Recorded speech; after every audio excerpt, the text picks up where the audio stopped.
안녕하세요. 새 아이와 열심히 살고 있는 40대 여자입니다. 받은 상처는 모래에 기록하고 받은 은혜는 대리석에 새기라는 말이 있죠. 상처는 본인을 위해 빨리 잊어버리되 받은 은혜는 결코 잊지 말고 은혜를 베푼 사람에게든 아니면 나와 같이 그 은혜가 필요한 사람에게든 베풀어야 한다고요. 근데 저는 이 말을 다 이해하기 어렵던 어렸을 때부터 받은 상처를 대리석에 새기고 받은 은혜는 모래 위에 새기던 그런 아이였습니다. 아니, 오히려 제가 세상에 태어나 받은 은혜가 거의 없는 거나 마찬가지라 생각을 했죠. 제가 초등학교에 들어가기도 전에 제 부모라는 사람들은 이혼을 했습니다. 서로를 버렸고 그뿐만 아니라 둘 다 자식인 저를 버렸어요. 이제 얼굴도 목소리도 가물가물한 어머니는 바로 집을 나갔고 아버지는 삶에 대한 의지를 놔버렸죠. 어느 순간부터 저는 아버지가 집에서 술만 마시는 모습만 보게 됐고 아버지는 일도 나가지 않았습니다. 집에는 퀴퀴한 먼지와 함께 아버지가 비우는 술병이 쌓여갔죠. 그런 곳에서 저를 구해주신 게 바로 할머니입니다. 아버지가 수두에 걸려서 아팠던 제가 귀찮았던 건지 할머니 댁으로 보낸 후 아예 저는 할머니 댁에서 지내게 됐어요. 할머니는 고열에 시달리는 저를 밤낮 없이 간호해 주시면서 우셨어요. 더 일찍 구해주지 못한 게 미안해서 손녀를 안고 우시는 할머니의 눈물이 얼굴에 난 주름을 따라 흐르던 게 지금도 아직 기억이 납니다. 우리 불쌍한 미옥이 이 할미가 미안하다. 미안해. 그래도 지 자식은 잘 키울 거라고 생각했는데 할머니가 우리 미옥에 늦게 데려와서 참말로 미안하다. 말 그대로 저는 할머니께 구원을 받은 거나 마찬가지였어요. 한창 부모 곁이 가장 좋았을 나이에도 아버지가 저를 할머니에게 버리고 간 게 그렇게 좋았습니다. 할머니와 함께 살면 배가 고파서 찬밥을 남은 김치국물에 비벼서 먹지 않아도 됐고 매일 하루 삼시세끼 따뜻한 식사를 할 수 있었으니까요. 그리고 무엇보다 부모도 한번 따뜻하게 안아준 기억이 없는 저를 제 몸이 잠깐이라도 식을 새 없이 꼭 껴안아 주시던 게 바로 할머니였으니까요. 얼마나 할머니하고 사는 게 좋았냐면 매일 밤마다 할머니가 제 가슴을 토닥여주는 온기에 잠에 들면서 부디 아버지가 저를 다시 데리러 오지 않았으면 그냥 이대로 나를 버리고 나와 할머니가 없는 곳으로 사라져 버렸으면 했습니다. 그 당시 제 마음속에 있던 상처와 원망의 무게가 그 정도였어요. 근데 그런 소원이 무색하게 다시 아버지가 저와 할머니 앞에 나타났습니다. 저를 버리고 나서 1년이 조금 넘었을 때죠. 그냥 나타난 것뿐만 아니라 살던 집을 날렸다고 아예 할머니 집에 얹혀 살기 위해 온 거였네요. 근데 불행인지 다행인지 그 인간이 할머니 집에 얹혀 살긴 했어도 집에 들어오는 날은 적었습니다. 며칠은 막노동한다고 며칠 동안 공사판 컨테이너 박스에서 지내면서 집에 들어오지 않고 또 다른 며칠은 그렇게 번 돈 쓴다고 돌아다니느라 들어오지도 않았죠. 근데 차라리 그렇게 본인이 번 돈 늙은 어머니와 어린 자식 줄 생각도 없이 본인이 다 쓰는 게 나았어요. 돈 없다고 돈 달라고 집에 기어들어와서 할머니가 돈을 내어줄 때까지 괴롭히는 꼴을 보다 보면 초등학생인 나이에 저 인간이 내 아버지라는 게 끔찍할 정도였으니까요. 저는 초등학교 다닐 때 과학 시간을 제일 싫어했는데 그때 유전자에 대해 배웠었거든요. 애들이 배우는 내용이니 그냥 자식의 기질이나 외모가 부모를 닮는다는 간단한 내용이었죠. 학교에서 그 내용을 배웠을 때는 어린 나이에 좌절할 수밖에 없었어요. 내 부모라는 사람들은 나를 버렸는데 내 외모도 성격도 그 사람들에게 물려받았기 때문에 비슷한 인간이 될 수밖에 없다는 얘기로 들렸거든요. 그런 제 마음을 모르는 담임 선생님은 다음 과학 시간까지 부모님과 같이 나온 사진을 가져와서 본인과 부모님의 외모가 얼마나 닮았는지 비교를 해보는 시간을 갖겠다고 했고 저는 차라리 다음 과학 시간이 아예 안 돌아오길 바랬었죠. 제 집에서 침울하게 있으니 할머니께서 절 의아하게 생각하셨나 봅니다. 학교에서 무슨 일 있었냐, 친구랑 싸웠냐 묻는 할머니께 저는 수업 시간에 대한 이야기를 했고 사진을 가지고 가고 싶지 않다고 했어요. 그 말을 들은 할머니께서는 다음 날 일회용 카메라를 들고 오셨습니다. 그리고 제 머리를 빗겨주시고 할머니도 머리를 빗으시더니 그때 할머니 집 작은 마당 앞에서 같이 사진을 찍었어요. 그리고 말씀하셨죠. 미호가 이거 이 할머니가 사진 뽑아올 테니까 학교에 가져가. 그리고 너는 네 아빠나 엄마가 아니라 이 할머니 닮았다고 말해. 여기 요 눈이랑 피부 뽀얀 것도 할머니 닮은 거고 너 뼈 튼튼한 것도 이 할미 닮은 거라고 말해. 그리고 똑똑해서 바느질도 잘하고 말 야무지게 잘하는 것도 할머니 닮았다고 해. 미호가 너는 네 아빠나 엄마 하나도 안 닮았어. 너는 네 할머니 닮은 거야. 그러니까 네 아빠랑 엄마보다 훨씬 더 훌륭한 사람으로 클 거야. 알았지? 오래전부터 제게 가족은 할머니뿐이었어요. 할머니는 세상에서 저를 믿어주고 저를 사랑해주는 단 한 사람이었죠. 그런 할머니께서 제가 고등학교 3학년 때 돌아가셨을 때는 세상이 무너지는 것 같았습니다. 세월이 지나면서 제가 할머니보다 키가 커지고 힘이 세지면서 언젠가 이별이 찾아올 거라는 건 알고 있었어요. 할머니 얼굴에 주름이 늘고 먹는 약이 늘어나면서 할머니가 저를 떠날 거라는 마음의 준비도 했었습니다. 근데 막상 그 순간이 찾아오니 눈앞에 저승사자가 있다면 차라리 날 데려가 달라고 울고 빌 정도로 매달리게 되더라고요. 할머니, 제발 가지 마세요. 네? 할머니 가면 나 어떻게 살아요? 제발 저 버리지 마세요. 그냥 나랑 살아요. 제가 어떻게든 병원비 벌 테니까 10년, 아니 5년만이라도, 1년만이라도 더 저랑 살아요. 네? 할머니. 나중에 생각해보면 그런 제 모습이 임종을 앞둔 할머니에게도 죽어서도 사라지지 않은 마음의 짐이었을 겁니다. 그때 그걸 알았다면 그러지 않았을 거예요. 저는 성인이 되기 전에 상복에 상주 완장을 차고 할머니 빈소를 지켰습니다. 하나 있는 아들인 아버지가 오긴 했지만 그 인간이 온 이유는 장례식에 마련된 술뿐인 것 같았어요. 그 술을 실컷 퍼마시다가 나중에는 바리바리 싸들고 사라졌었죠. 할머니께서는 본인이 당장 죽음의 문턱 앞에 있었을 때도 손녀인 제 걱정뿐이었나 봅니다. 하나 남은 친척인 고모 할머니께 저를 부탁한다고 자리 잡을 때까지만 도와달라고 부탁을 하고 가셔서 저는 졸업할 때까지 고모 할머니의 도움을 받을 수 있었죠. 제가 악착같이 사회에서 자리를 잡으려고 발버둥 친 건 어떻게든 먼저 가서 저를 보고 있으실 할머니의 믿음을 지키기 위해서도 있었어요. 하지만 졸업 후 대기업 공장에서 생산직으로 하루에 10시간 추가 근무까지 하면서 살았던 건 무엇보다 제가 제 부모와 다르게 대단한 사람이라는 걸 증명하고 싶은 마음도 있었습니다. 대리석에 내가 받은 상처와 원망을 새기면서 나를 버린 걸 후회하게 할 만큼 잘 살아낼 거라고 다짐했죠. 하지만 돈벌레는 돈 냄새를 맡고 어디든 간다고 했나요? 제가 돈을 벌기 시작하니 평생 1년에 한두 번 얼굴도 보기 힘들었던 인간이 제게 찾아오더군요. 야 임마, 당연히 애비가 딸 어디 있는지 정도는 알지. 네가 내 피하고 살에서 태어났는데 그걸 모를까?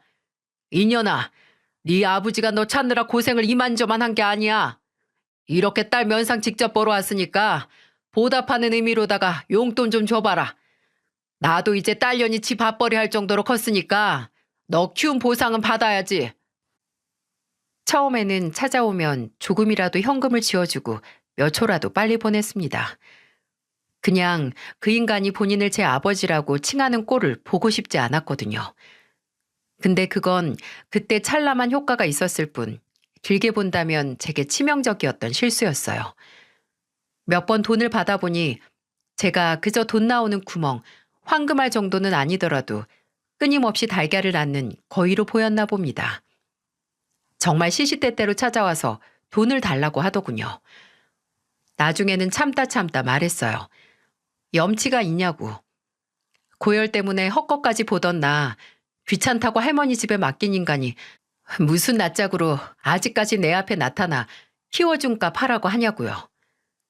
내가 키워준 보답을 해야 하는 건 당신이 아니라 날 키워준 할머니라고 말입니다. 그 말을 들은 그 인간은 이런 궤변을 했습니다. 본인이 없었으면 네가 그 할머니 밑에서 자랄 수 있었을 것 같냐고요. 네 할머니가 내 어머니인데 네가 내 딸인 덕에 할머니랑 살 수 있었던 거라고요. 참담했습니다. 평생 애비 노릇 한 번 안 한 인간이 내세울 거라고 그딴 말을 한다는 게 말이죠. 저는 피가 끓는 심정으로 말했어요. 애초에 내가 당신 딸로 안 태어났으면 이렇게 안 살았지. 차라리 안 태어나고 당신 같은 인간이 내 아버지인 거 몰랐을 거 아니야. 아마 아버지 때문에 받은 상처를 새긴 것만 해도 대리석 위가 빼곡하다 못해 자리가 남아나질 않았을 겁니다. 그 대리석 위에 단 하나뿐이던 할머니에게 받은 은혜를 새긴 곳을 찾을 수도 없을 것 같았죠. 근데 그러다가 할머니의 은혜 말고도 제가 대리석의 은혜를 새길 수 있게 해준 사람을 만났습니다. 바로 제 남편이었어요. 남편은 제가 일하던 공장에서 생산관리 직원이었는데 저보다 늦게 입사를 하긴 했지만 1살 연상이었고 제 상사로 들어온 거였어요. 하지만 신입이나 다름없어서 좀 어리숙하긴 했지만 꽤 빠릿빠릿하고 성실해서 공장 내에서 평판이 좋았고 또 금방 자리를 잡을 수 있었죠. 남편은 누구에게나 친절한 사람이어서 처음에 제게 다가왔을 때도 그냥 누구에게나 보이는 호의라고만 생각했어요. 그래서 남편이 그게 연애 감정이라고 제게 고백을 했을 때는 많이 당황을 했습니다. 솔직히 남편은 누가 봐도 괜찮은 사람이긴 했지만 그 당시 제게 그런 관심은 그저 부담이었어요. 당장 저 혼자 먹고 살기 바쁘고 세상에 나를 지켜줄 사람은 나 자신이라고만 믿어온 제게 새롭게 소중한 사람을 만드는 건 큰 모험이자 사치일 뿐이었거든요. 그래서 남편의 마음을 모른 척도 하고 또 거절도 해봤어요. 하지만 남편은 흔들림이 없었습니다. 의아했어요. 내가 뭐라고 저렇게까지 하나 그냥 다른 여자 만나면 될 걸 이라고 생각을 했습니다. 그리고 실제로도 그렇게 말했었고요. 내가 뭐라고 이렇게 쫓아다니냐. 시간 낭비하지 말고 더 조건 좋은 여자랑 연애하라고요. 근데 남편은 제 말에 약간 화가 난 사람처럼 말했어요. 미옥 씨가 뭐 어때서요? 그럼 난 미옥 씨처럼 뭣도 아닌 여자 따라다니는 속 없는 놈이에요? 자신을 그렇게 깎아내리면 자신만 깎아지는 게 아니라 미옥 씨를 아끼는 사람들의 마음도 깎아지는 거예요. 그러니까 그러지 마요. 그때 처음으로 생판 남에게 기대고 싶고 또 기대를 하고 싶었어요. 나도 한 번쯤은 쉴 수 있지 않을까 하는 생각이 들었습니다. 지금 내 처지 때문에 또다시 포기하면 나중에 후회할 것 같아 저는 제게 내밀어진 남편의 손을 잡고 저희는 연애를 시작했어요. 남편에게는 늘 좋은 모습만 보여주고 싶었어요. 보여줄 것도 없지만 내 인생에 있어서 구질구질한 모습을 보여주고 싶지 않았습니다. 그러니 연애할 때 남편과 함께 제 아버지라는 인간을 마주했을 때는 그냥 땅으로 꺼지고 싶었죠. 남편이 늦은 밤 제 원룸 앞까지 저를 데려다 줬는데 그때 집 앞 공터에서 아버지가 담배를 태우고 있었어요. 거기가 가로등도 얼마 없는 어두운 곳이라서 처음에는 알아보지 못했지만 쇠가 녹슨 목소리로 이야 내 딸 미옥이 하고 불렀을 때는 등골이 서늘하다 못해 몸이 굳는 것 같았습니다. 아버지는 너 언제 집 열쇠 바꿨냐? 내가 딸네 집에도 못 들어가고 이 쌀쌀한 날 밖에서 기다려야 하냐고 하면서 바닥에 침을 뱉어냈고 저는 도망치듯 남편에게 인사도 못하고 집으로 들어갔어요. 나중에 만난 남편에게 처음으로 제 가정사에 대해 말을 해줬죠. 저는 남편이 제게 실망을 하거나 못해도 그전과는 저를 다른 눈으로 바라볼 수도 있다고 생각을 했어요. 근데 그 후로 남편은 저를 매일같이 집에 데려다 주기 시작했습니다. 그리고 만약 또 찾아온 아버지를 만나게 된다면 아버지를 설득하려고 했어요. 계속 찾아와서 자식한테 돈 가져가지 말라고, 아직 한창 일할 때니 어디든 가서 돈을 벌라고 아버지에게 말했어요. 근데 그 인간이 생전 처음 보는 사람 말을 들을 리가 있나요? 네가 무슨 상관이냐, 남의 가정일에 간섭 말라고, 인연이 버는 돈 네가 가져가려고 지금 이러는 거 아니냐는 해괴한 말까지 짓거렸죠. 나중에는 남편도 그 인간의 아나무인에 질렸는지 설득을 그만두고 단호한 경고를 했습니다. 미옥이 알아서 잘 사니까 찾아올 생각하지 마세요. 낳아주면 부모야? 낳고 방치하고 제대로 된 관심도 사랑도 안 준 인간이 무슨 권리로 아직까지 찾아와서 딸한테 손을 벌려? 당신같이 빈대만도 못한 인간은 처음부터 자식을 못 갖게 해야 해. 미옥이가 잘 큰 걸 다행으로 여겨. 당신 같은 부모 평생 원망하고 피눈물 흘리면서 살아온 자식 손에 잘못되는 거? 현실에서 일어나는 일이야. 2번 다시 찾아오지 마. 이제는 미옥이가 참아도 내가 안 참아. 남편은 돌아가신 할머니를 제외하고 제가 처음으로 의지를 하게 된 사람이었어요. 그런 남편과 만나 결혼을 했던 건 제 인생에 있어서 가장 잘한 일 중 하나이기도 하지만 그 결혼 과정에서 가장 후회하는 일을 저지르기도 했네요. 제 결혼을 아버지인 그 인간에게 알린 겁니다. 저는 초가을에 결혼을 한다고 말했고 아버지는 대뜸 그 건방진 놈이랑 하는 거냐고 물었어요. 참다 못한 남편이 본인에게 평생 자식을 못 가지게 했어야 했다는 말을 했으니 뒤끝이 남았나 봅니다. 솔직히 그렇게 제 결혼 소식을 전하면서 아버지가 와주길 바란 건 아니었어요. 그저 축하한다, 잘 살아라 이런 말을 듣고 싶었던 것 같아요. 근데 아버지는 제게 이렇게 말했죠. 그래서 뭐 가서 네 손잡고 행진이라도 같이 하자고? 그래, 딸형 결혼식에 못할 건 없지. 근데 내가 가서 입을 양복이 마땅히 없는데 어떻게 하냐? 요새 옷이 좀 비싸니?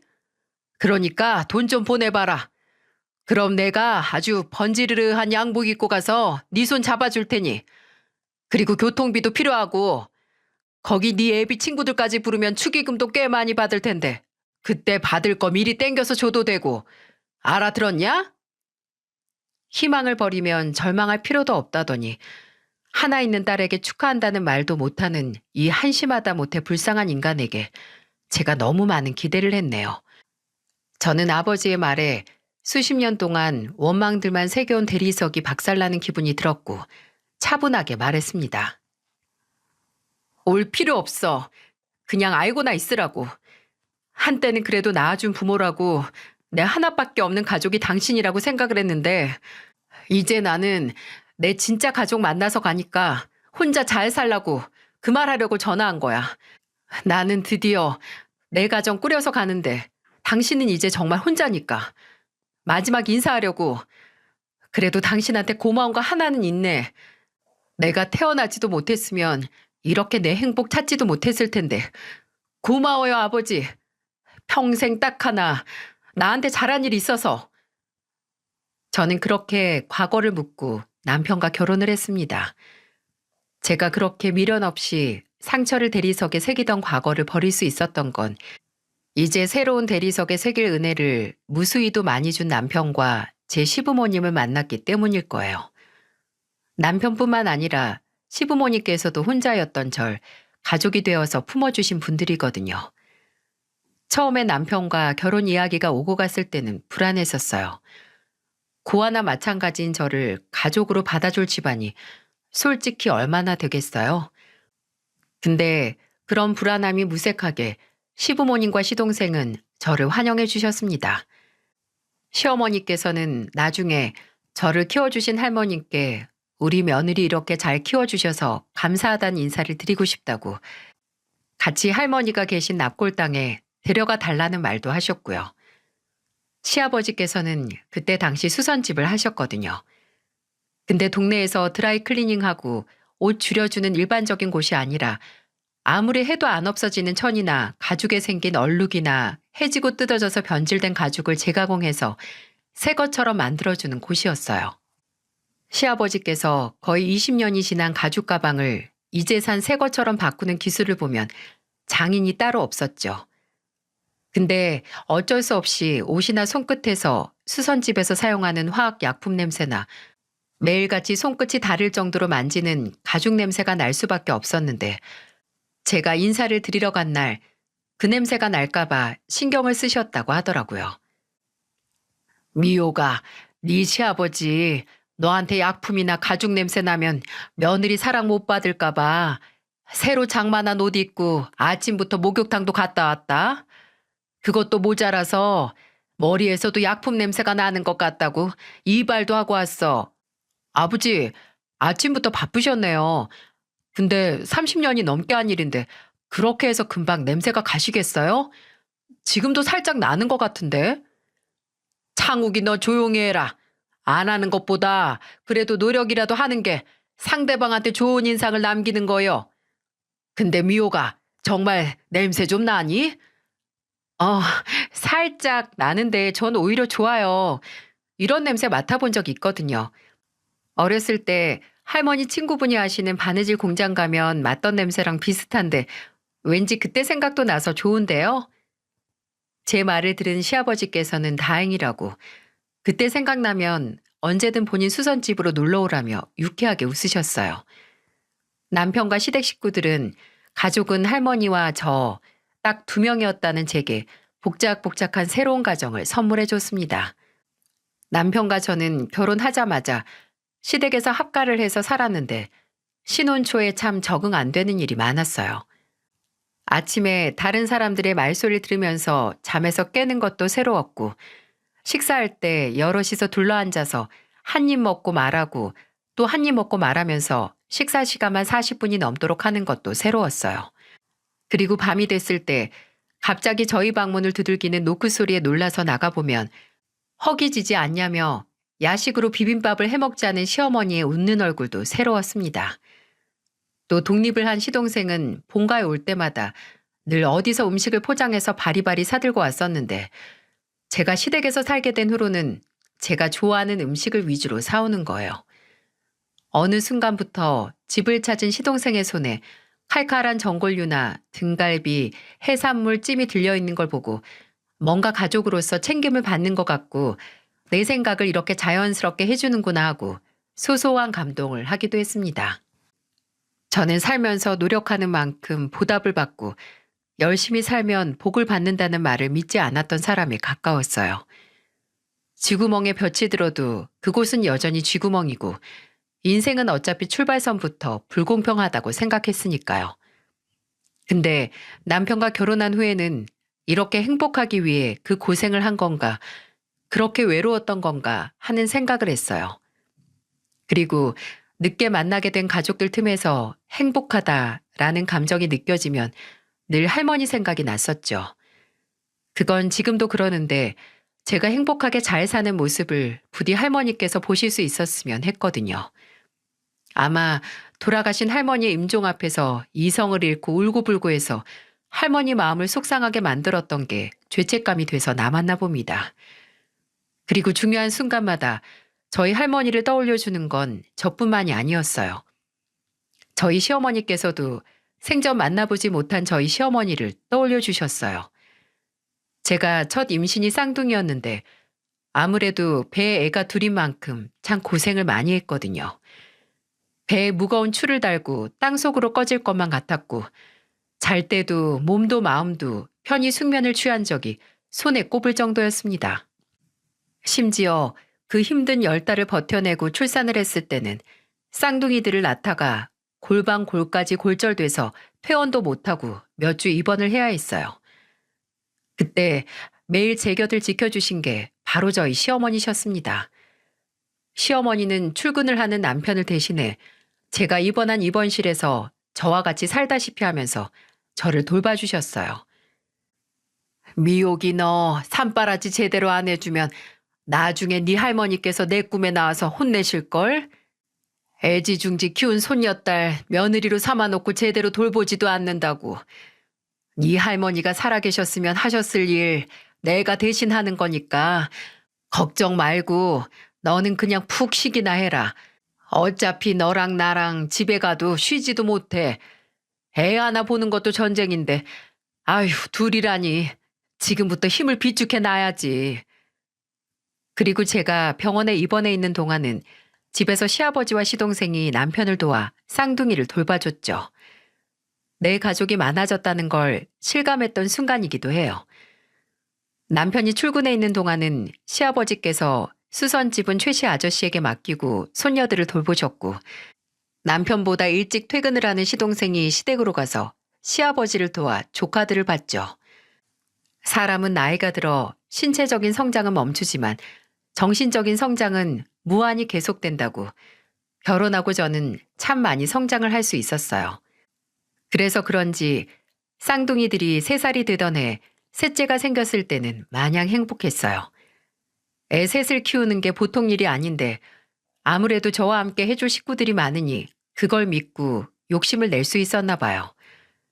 제 사연이 그냥 여기서 끝났다면 얼마나 좋을까요? 그 후로도 셋째를 낳고 남편과 시부모님과 시동생과 영원히 행복하게 잘 살았다고요. 하지만 제 충만했던 행복은 그리 오래 가지 않았습니다. 제가 임신 20주 정도 됐었을 때 생긴 일이었어요. 지금도 종종 그때로 돌아가서 미래를 바꾸고 싶다는 무의미한 생각을 하곤 합니다.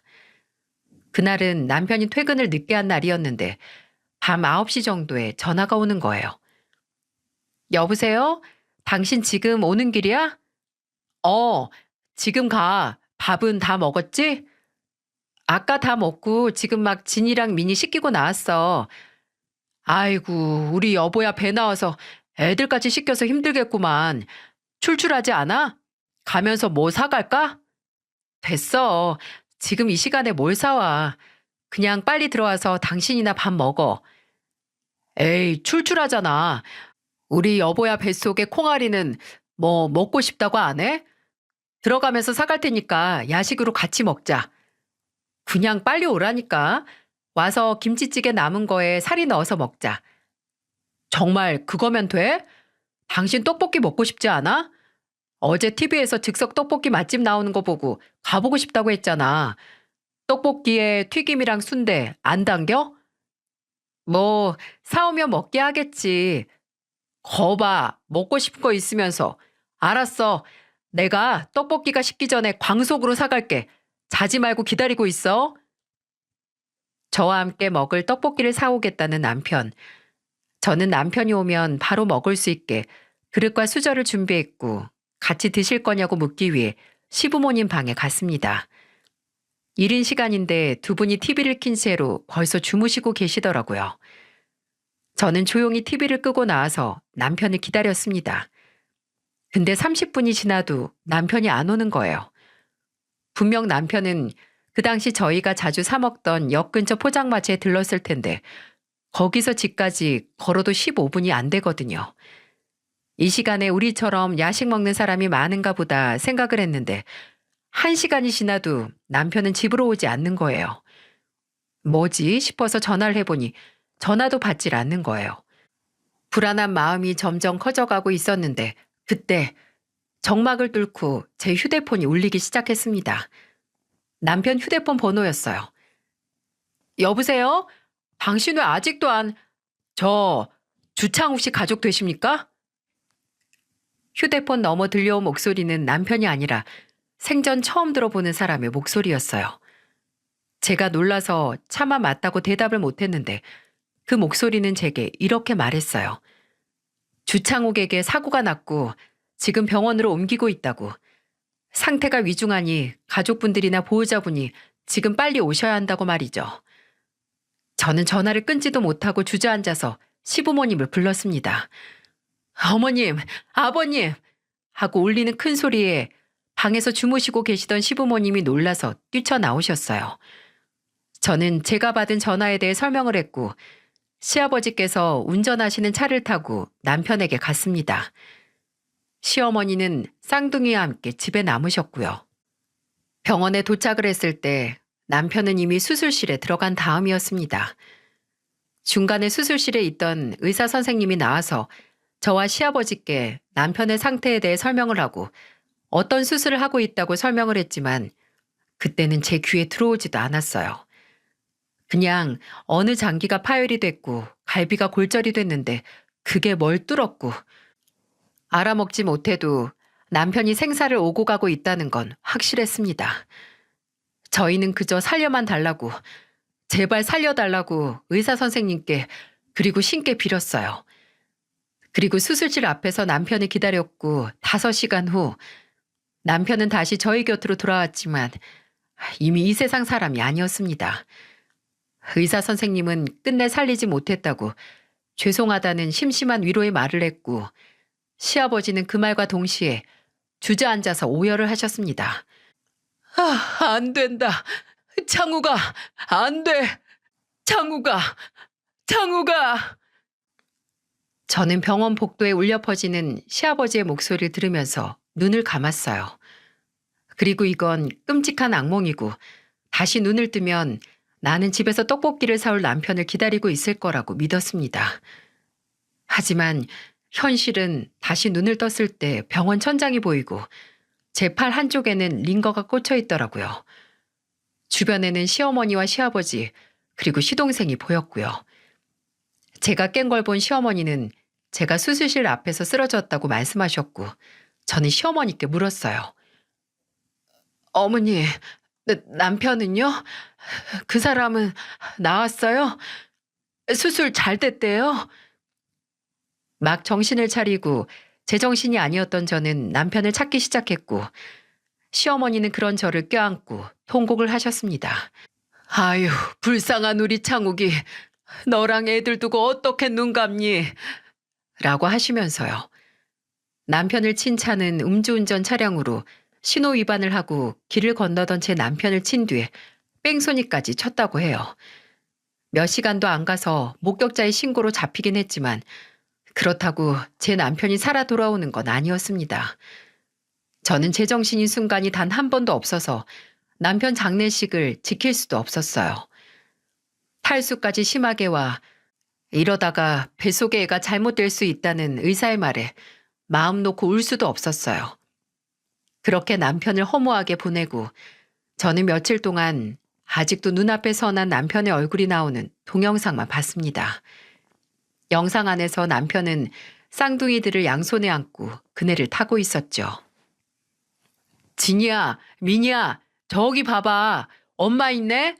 엄마한테 손 흔들어. 옳지. 엄마 사랑해요. 해봐. 엄마 사랑해요. 며칠 내내 틀어박혀 울기만 하고 시부모님 얼굴을 보지도 못했어요. 내가 그때 끝까지 떡볶이를 안 먹겠다고 했으면 미래가 조금 바뀌지 않았을까? 나는 왜 그때 그걸 사오라고 했을까 하는 죄책감에 그냥 눈을 감고 싶었습니다. 그냥 하늘로 가버리고 싶었어요. 거기 남편도 있고 할머니도 있으니 살만할 거라는 터무니없는 생각을 하면서 말입니다. 제가 그렇게 의미 없는 죄책감으로 하루하루 말라갈 때 시부모님은 저를 위로하시려고 노력하셨습니다. 과거는 바꿀 수 없다고, 너는 잘못 없다고 하시면서요. 근데 그 위로가 저를 더 슬프게 했어요. 저는 남편을 잃은 거지만 두 분은 자식을 먼저 보낸 건데 제정신이 아닌 며느리를 위로하시는 모습이 저를 더욱 작게 만들었거든요. 근데 여러분, 그런 고통 속에서도 살긴 사라지더군요. 쌍둥이들이 제게 매달려서 울면 애들 달래고 먹이고 입히느라 시간은 가긴 가고 또 뱃속의 아기는 엄마에게 무슨 일이 일어났는지 모르니까 세상에 태어날 준비를 하고 있었고요. 제 남편은 떠났지만 세상은 돌아갔고 저도 숨을 쉬면서 살아갔어요. 그렇게 신락 같은 한 줄기 의지를 손에 쥐고 아들 낳았습니다. 그래도 내게는 남편 덕분에 가족이 될 수 있었던 시부모님이 계시니 다 괜찮을 거라고 생각을 했어요. 근데 제가 셋째를 낳고 시간이 좀 지났을 때 시부모님께서 제게 그러시더군요. 이제 제 인생을 살라고 말입니다. 저는 이해할 수 없었어요. 저는 이미 제 인생을 내 가족과 살고 있는데 왜 갑자기 저런 말을 하시는 건지 이해가 가지 않았어요. 제가 무슨 말이냐고 하니 나란히 앉아 계셨던 시부모님은 어렵게 이야기를 꺼내시더군요. 이제 힘들게 우리 집 며느리 역할까지 할 필요 없다는 소리야. 아이, 어머님, 그런 말이 어딨어요. 제가 무슨 역할을 한다고. 그냥 같이 사니까 당연하게 하는 거죠. 그 당연한 게 지금 너를 더 힘들게 하는 것 같아서 그런다. 생각해봐라. 너 지금 애새 보면서 나나 네 시애미까지 모시고 살잖아. 미호가 너 아직 30대다 30대. 앞날이 창창하고 한창 본인 인생 살아갈 때야. 죽은 남편 눈에 밟혀서 남은 시부모한테 헌신하면서 살 때가 아니라고. 이게 시부모하고 며느리 영 끊자는 게 아니야. 창욱이가 그렇게 갔어도 너는 언제까지고 우리 며느리일 거고 우리도 네 시부모고 애들 할머니 할아버지야. 너 자리 잡을 때까지 우리가 도와줄 거고 앞으로도 계속 얼굴 보고 살 거다. 그냥 우리도 네 어깨에 있는 책임을 좀 덜어주고 싶어서 그래. 처음에는 물론 상처를 받았죠. 설마 남편이 죽었으니 나는 며느리도 아니라는 건가? 애들 셋 같이 키우는 게 힘들어서 내보내시는 건가? 정말 별별 생각을 다 했습니다. 근데 나중에 시동생에게 듣기로는 시부모님께서 손주들을 볼 때마다 괴로워하셨다고 하시더라고요. 남편이 남기고 간 자식들을 보면 떠난 아들이 불쌍해서 견딜 수 없어 하셨다고 해요. 그 말을 듣고 이해를 할 수밖에 없었고요. 제가 어떻게든 과거를 잊고 남은 내 가족과 살아남으려고 하는 것처럼 시부모님도 떠난 아들은 잊고 남은 시간을 살아남기 위해 애쓰시는 거라고요. 그렇게 저는 시댁을 나와 애들과 함께 살기 시작했어요. 제가 계약직 일을 시작하자마자 나왔습니다. 시부모님은 그래도 몇 년은 생활비를 보태줄 테니 창욱이 보험금으로 살라고 하셨지만 괜히 집에 혼자 있으면 더 안 좋은 생각이 들 것 같아서 일찍 다시 일을 하고 싶다고 말씀드렸어요. 그래도 마음이 쓰이셨는지 제가 나가 살면서부터 매달 제게 생활비로 100만 원을 보내주셨습니다. 제가 괜찮다고 이제 안 보내주셔도 된다고 해도 시부모님은 애들 먹이고 입히는 데 쓰라며 한 번도 빠지지 않고 보내주셨어요. 저는 시댁을 나온 걸 후회하고 싶지 않았습니다. 시부모님의 결정이고 저 또한 그 결정을 따른 걸 후회하게 되면 괜히 남편의 죽음을 핑계 삼아서 안 좋은 선택을 한 거나 다름없을 거라는 생각을 했거든요. 저는 나름 아이들과 잘 살긴 했지만 나오고 나서 3년이 지났을 때는 한 번 크게 후회를 했었어요. 시어머니께서 돌아가셨을 때 말입니다. 저보다 더 남편의 죽음에 충격을 받으셨던 시어머니께서는 그 후로 건강이 안 좋아지시긴 하셨어요. 몇 번 쓰러지셔서 심장에 무리를 받기도 하셨지만 돌아가시기 며칠 전까지도 저희 집에 와서 손주들과 놀아주시던 분이었어요. 근데 그랬던 분이 심장마비로 먼저 떠난 아들을 따라가신 거예요.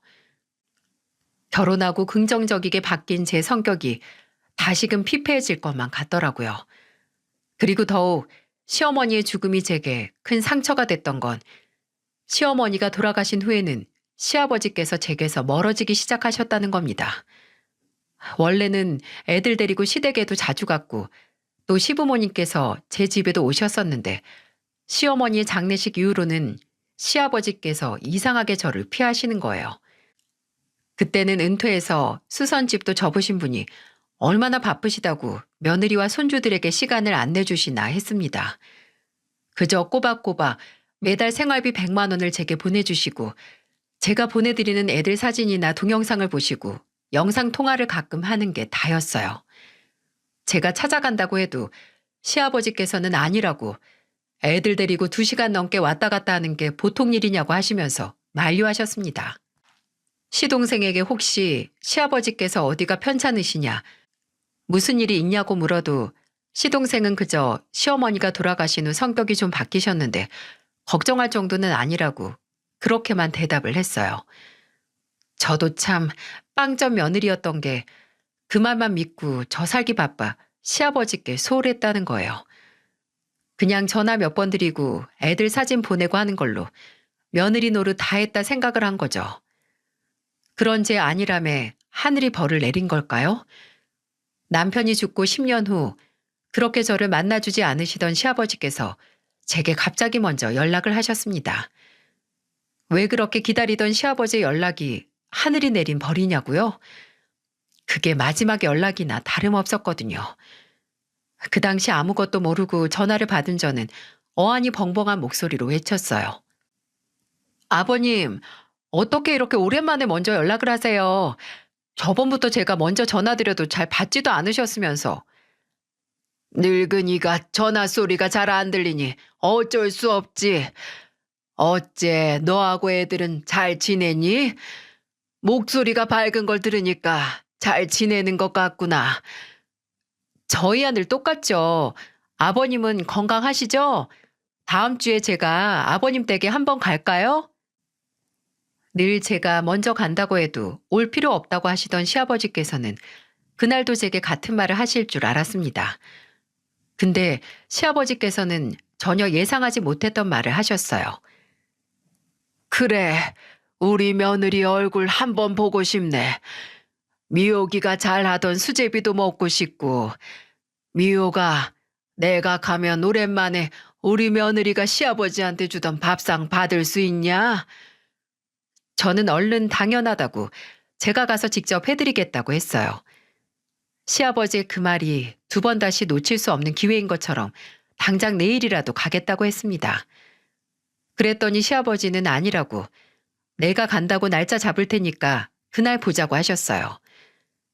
저는 시아버지께서 정말 7년 만에 저희 집에 오시는 거라 며칠 내내 청소를 했고 당일 아침 일찍 새벽 시장에 가서 바지락 싱싱한 거 사와서 시원한 수제비를 한 손 만들었습니다.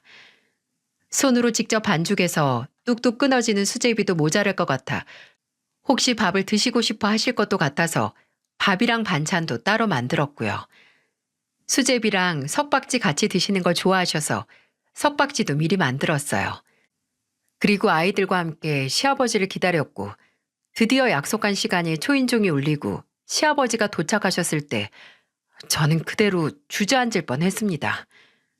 시동생과 함께 왔는데 시동생이 부축을 해서 함께 제 집 현관을 지나 들어오는 사람은 저희 시아버지라고 하기엔 너무 많은 게 바뀌어 있었어요. 원래 제가 기억하는 시아버지께서는 키 170 중반의 70kg대로 건강한 체형이셨는데 그때 제 눈앞에 시아버지께서는 60kg가 될까 말까 할 정도로 말라 있었습니다. 그리고 시동생에게 부축을 받으며 들어서는 모습에서 저는 큰 불안감을 느낄 수 있었어요. 일단 먼 곳에 오신 만큼 상을 차려서 식사를 대접했는데 시아버지께서는 제가 만든 음식을 아주 조금씩 드시면서 말씀하셨어요. 아, 역시 이 맛이다. 내가 날이 추워지면 그렇게 미혹이 네 수제비 생각이 났다니까. 그럼 날 추워질 때마다 저 부르시지. 왜 이렇게 늦게 오셨어요? 당연히 제가 가서 해드렸을 텐데. 그랬더니 시아버지는 고개를 숙이고 웃으시면서 이제라도 먹었으면 됐다는 말씀을 하시더라고요. 차마 식사하는 내내 제 머릿속에 떠다니는 질문을 꺼낼 수가 없었어요. 그래서 긴 식사를 끝내고 나서 시아버지께 물었죠. 아버님, 요새 몸은 좀 어떠세요? 괜찮으신 거죠? 물어본 게 아니라 제 희망사항을 말한 거나 마찬가지였어요. 저는 시동생 눈치를 보고 시아버지 눈치를 보면서 조마조마했는데 시아버지께서는 살풋 미소를 한번 지으시고 대답하셨습니다. 늙으면 다 일이 되는 거지 뭐. 새삼스러울 게 있나. 그게 무슨 말씀이세요? 어디 편찮으세요? 미호가 너나 나나 같이 소중한 사람 떠나보낸 거 알면서 이런 말 하는 게 참 미안하구나. 나도 다 지나고 나서 알리고 싶었는데 아휴 참 날짜 받아둔 사람 마음이 이리 약해지나. 너하고 애들 보고 싶어서 내가 욕심을 좀 부렸어. 천천히 말을 내뱉던 시아버지께서는 눈물을 흘리기 시작하셨고 저도 덜컥 겁이 나서 눈에 눈물이 맺히기 시작했습니다. 그리고 그 눈물은 시아버지의 다음 말을 듣고 쏟아져 내렸어요. 내가 떠날 날이 얼마 안 남았어. 이제 한 달 좀 더 남았으려나. 그래서 가기 전에 너도 보고 애들도 보고 또 네가 한 음식 한번 먹고 가려고 왔다. 떠날 날이라니. 아버님, 그게 지금 무슨 오랜만에 오셔서 갑자기 무슨 말씀을 하시는 거예요?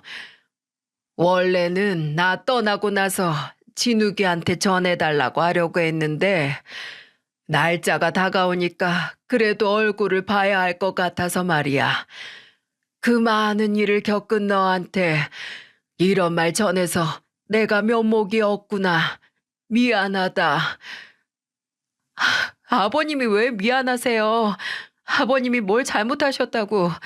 아버님이 왜... 아니, 아버님 잘못하신 거 있어요. 왜 그 말을 이제 하세요? 이제 와서 얼굴 볼 시간 얼마 안 남았다고 하시면 제가 뭘 어떻게 해야 하는데요?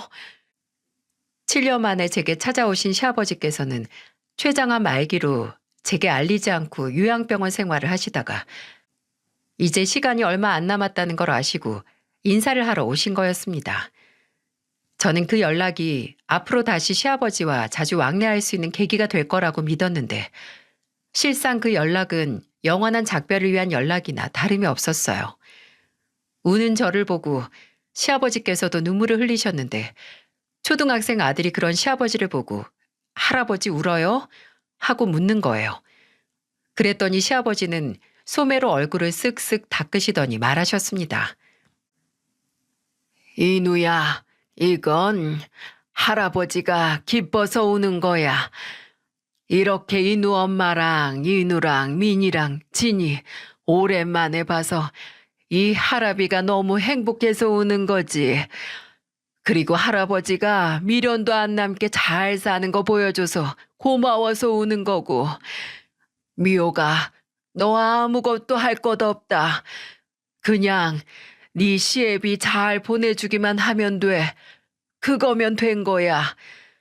넌 이미 나한테 해준 게 일이 많지 않니? 그러니까 괜찮아. 다 괜찮을 거야. 마음 같아서는 그 자리에서 아이처럼 울면서 시아버지께 매달리고 싶었습니다. 원망도 하고 싶었고 저 자신을 마구 치고 싶기도 했어요. 그런데 저는 이미 돌아가신 저희 할머니 앞에서 그런 실수를 했었어요. 그리고 후회를 했었기에 차마 시아버지께 같은 실수를 할 수 없었죠. 그래서 우는 거 말고 매달리는 거 말고 제가 할 수 있는 일을 했습니다. 시아버지께서 가시는 날 그 직전까지 저희가 행복하게 잘 하는 모습을, 열심히 사는 모습을 보여드리는 거예요. 시아버지께서 계시는 병원에 찾아갔고 쌍둥이가 상장 받은 것들을 챙겨가고 또 아들이 피아노 배우는 걸 영상으로 찍어서 보여드렸어요. 제가 회사 계약직에서 정규직으로 전환이 된 것도 말씀드리면서 아버님이 그때 저를 보내주시지 않았으면 없었을 일이었다고 했죠. 어떻게든 시아버지께서 눈 감기 전까지 이번 생이 정말 행복했고 또 이룬 일이 많았다는 걸 느끼셨으면 했습니다. 시아버지께서는 그렇게 한 달하고도 17일째 되던 날 주무시다가 남편과 시어머니께서 계시는 곳으로 가셨어요. 저는 또다시 제게 소중한 사람을 하늘의 별로 떠나보냈습니다. 시아버지의 장례식이 끝나고 시동생은 제게 시아버지 유언이 들어있는 편지 4개를 건네줬어요. 저와 손주들에게 각각 남기신 거였죠. 손주들에게는 남편이 생전에 얼마나 너희를 사랑했는지 그리고 얼마나 훌륭한 사람이었는지 써두셨고 또 그런 아빠가 자랑스러워할 수 있도록 꼭 훌륭한 사람이 되었으면 한다는 내용이 있었고요.